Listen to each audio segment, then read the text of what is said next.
Yo. So, yeah, quick little live. You know what? I've actually only got 3 or 4 questions that I've got asked. So, if any of you join in today, just jump in, ask me questions, and I'll kind of get those answered for you. So, I'll start with this one. Do I have to... I think this is basically because summer's coming up, everyone's feeling good, everyone wants to party, everyone wants to be out.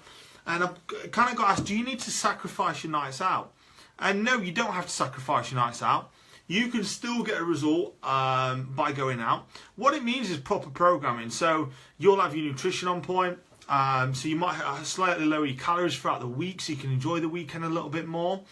And plan it in your programming. Hello, Rory. Are you good, mate? So if you thanks, Rory. If you program everything properly, then you can still enjoy your nights out. Now, I say to every single client, hello, Hayley. No, you're all right. When you do come on board, that I still want you to have a social life, because if you still have a social life, you're going to enjoy the process and you're not going to resent it. What a lot of people do is they go, right, I'm dieting, that's it, I'm not seeing any of my friends, I'm not having a social life, this is me. And that's a totally wrong way to go about it, because you're going to resent the process and not enjoy it.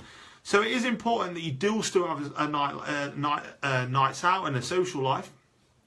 But you're just going to make better choices. So you're probably not going to have 10 pints of Guinness or 10 ciders. You're probably going to have a little bit more gin and tonic or vodka. And unfortunately, you are going to have to make sacrifices when it comes to developing your body and your physique. And you're going to have to make some changes down the line. Like, you can't have everything that you've done before and expect a different result. You've got to change something. But yeah, you can still have nights out and you can still get the body that you want. So can I eat salads and fruit and get lean? Yeah, look, summer's coming up right now. It's a great idea to have salads, and I think it's a lot easier to be able to have diet in the summer because you've got lots of salads. Hello, Natalie, hope you're all right. And that's why, obviously, with the salad, the only thing you've got to be careful with a salad is there's not much fibre there. So that's not going to fill you up. What you want to make sure is you add in some vegetables in there to keep you nice and full, to stabilise your blood sugar levels. And what that's going to do is not going to make you crave as much no more. So it's important that you do add vegetables if you are having a salad as well. Now, obviously, fruit is great as well. Obviously, there's so much good nutrition with fruit, and it's relatively low calories.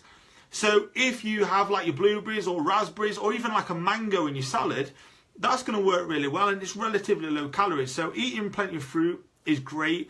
And once again, all that matters is if you're in a calorie deficit, you will lose body fat. So don't matter if you're having a little bit of fruit. And if you're going from a diet that's high in sugar, high in cakes, biscuits and all this, then an easy transition over will be to having some fruit in there. And that's why a lot of people fail on diets, because they try and go from 0 to 100. It's all about, like I've said to you before, it's all about going from A to B to C to D. You're working incrementally through the phases. When you're seeing progress, that feeds motivation. You're going to keep on going. It's just rolling and rolling over. And that is the best way to do it, rather than just trying to whip up and change your lifestyle, because then it isn't sustainable. You need to have something that's sustainable and enjoyable, and then you'll stick to it. All right, I don't know who this is from, but I can't remember. How can I get my chest to pop? Right, so what I think they mean by that is how did they get the chest to look good when they're dieting? Now, what's important is when you're dieting and you want muscles to change and you to look different, that when you are dieting, you're still getting stronger. Now, what a lot of people do when they are dieting is they'll go, right, well, I've got low calories and I'm going to do loads of pump work and I'm going to reduce all my carbs. Well, that's why people look flat and they just look like a skinny version of themselves. If you're wanting to have a different physique and you're wanting to look different over 12 weeks, it's important that you have a game plan. You know what you want to look like in 12 weeks, right? We'll reverse engineer the process.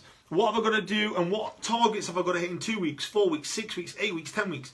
And when you do that way, you've got a plan that you're going to work to, and you know that you're going to look totally different.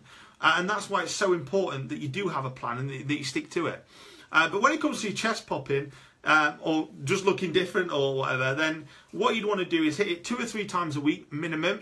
There's no point in doing it on a Monday, especially if you're a natural. Hitting it on a Monday and hitting it again on another Monday isn't enough for it to change. The people that get results by doing chest on a Monday and then doing chest again on the next Monday is people that are taking steroids alongside of what they're doing. If you're not doing that, then hitting it 2-3 times a week, make sure you've got good nutrition in there, you're managing your recovery, and more importantly, if you want your chest to grow, track your progress. So if you go into the gym, rather than just doing 60 kilos on the bench all the time, you're actively trying to increase it. You're actively trying to overload it. You're actually trying to do a little bit more. And when you're doing this, when you're dieting, you're going to look a hell of a lot different. And you need to hit it, like I said before, 2 to 3 times a week. I've got some guys that I really want to change their chest or their shoulders. I've got to hit him 4 days a week. I had a guy that had really small calves and was hitting them 6 days a week. And then you've got to think, the more times that I can hit it with proper nutrition, training and recovery strategies, the more chance it's got of growing and changing. So that's what you need to do. If your chest isn't changing at one time, hit it more frequently. And also, don't just do every chest exercise in the book because your best mate Johnny's doing it. Think a little bit deeper and go, right, well, why is my chest not changing compared to his? Is it because he's got longer arms, so certain exercises are going to suit him better? Is it because he's got a different size rib cage to me, so certain exercises are going to fit him better? Think a little bit deeper about that, and then you've got a program that's going to work for you rather than just kind of guessing and hoping that you're going to change. Right, I get asked this all the time. So, best ab exercise. There isn't one. If you wanted to get your body fat low enough for you to show your abs, once again, lose body fat, get leaner. If you're still fat and you're wondering why you can't see abs, it's because you're fat. So what you need to do is lose body fat, and then your abs will start to come. Like I said before, I've got genetically smaller abs, so I have to do a lot of direct ab work for them to come through. Somebody that's got, you know them people, I've got one of my mates, Mark, and he, even when he's fat, he's got abs. I'm like, how the fuck have you got abs? Like, you're fat. But it's because he's got genetically thicker abs, so he can have a blocky waist, but his abs are still there. Most people that haven't got that, get yourself lean first, then start adding in direct ab work, and that'll work really well. Now, people that say to me, Danny, I've been doing crunches, decline crunches with 20 kilo plates, or I've been doing 80 kilos on an ab crunch. I'm like, mate, you are not doing those properly. Because I could probably get you doing, you'd struggle to do 5 or 6 bodyweight crunches if you're doing them properly. So make sure before you start the movement that you're obviously contracting and keeping the tension on your abs, and try and keep that throughout the movement rather than just going bam, bam, load the weight, load the weight, load the weight. Because what you'll actually notice, if you might have 80 kilos that you're doing an ab crunch with, let's say on a cable, but I'd probably say about 15, 20 kilos you're actually loading your abs, and you're not keeping it throughout the movement. Guys, got to interrupt them. Yeah, so it doesn't really matter. So you need to make sure that you are doing body weight work and get leaner first of all. Then, once you've got later down the line, then you can start to add a little bit more weight. But most people do not need to do weight on their abs, and they can't do ab training properly. So learn how to do it properly. Learn how to contract your abs first of all, and keep that tension on. Right, best diet for fat loss. It's a good question. The best diet for fat loss, in a generic term, is the one that you enjoy and the one that you can stick to. Not the one that's easy or most comfortable for you. It's the one that's going to get your results sustainably for 12 months. So someone might say to me, Danny, I like this diet because it's easy and comfortable. Well, in all honesty, an easy or comfortable diet probably ain't going to get your results. You're going to have to get slightly comfortable with being uncomfortable. Because for you to make change, there's got to be change somewhere. You can't just do what you did and expect the same results. You've got to have a change. So when it comes to the simple terms, when it comes to dieting, yes, you need to be in a calorie deficit. That is a be all and end. That is the first thing. You need to make sure you're in a calorie deficit. Just a slight one. You don't want to go excessive. When you go in excessive over a prolonged period of time, what is going to happen is that you are going to, metabolically and hormonally, you're going to start to get issues. You're then going to crave a hell of a lot. And then what you're going to start doing is having a lot of binging. So you want to be in a slight calorie deficit. You want to have high fiber, high amount of protein. Probably, in a generic term, probably keep your carbs around your training. And that's what I would say would work. So people say to me, oh yeah, Danny, keto's the best. No, it isn't. I've done keto in the past, and I've used it with keto for people, and it does work, but it works like any other diet in terms of that you're in a calorie deficit. Now, the issue with keto is that it was zero carb or relatively low carb as you get further in, but it's not enjoyable. You tell me, what are the nicest foods in the world? Every nicest food is a carb. So why the fuck would you totally remove it? It makes no sense to me. And I've done keto for a photo shoot to get lean. Hello, Stacey, you all right? I know I've done a photo shoot, done keto, so I know how it works. I know the concepts behind it, and I've used it with people that have had different gut issues and different things going off. But it isn't the most sustainable diet. And in all honesty, a carb cycling approach is the best, most sustainable diet in my opinion. I might change my views in a few years' time, but from doing hundreds and hundreds of transformations and all of myself, I know it is the most sustainable way.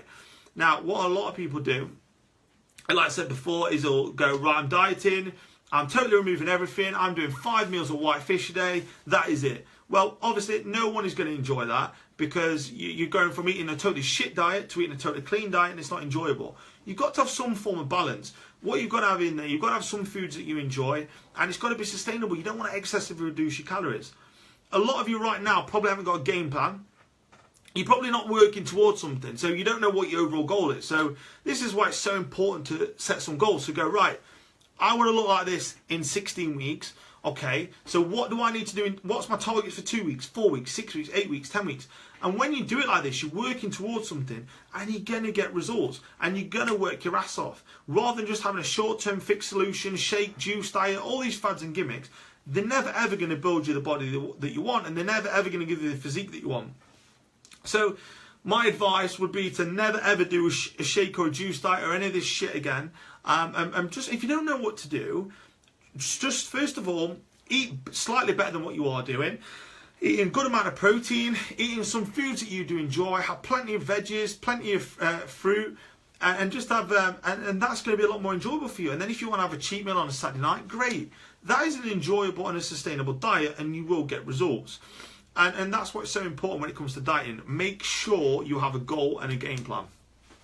Okay, that's it, guys. Yeah, I've rattled through him. You're probably sick of me, like Stacey says, put a sock in it. Yeah, you're probably fed up of me talking. So that's it for today. If you missed it, I will post it in this group anyway, so you're not so you can just log in and have a watch of it. I'll do another one later in this week. So all your questions, just send me them over, and I will get those answered. And yeah, have a nice evening, team.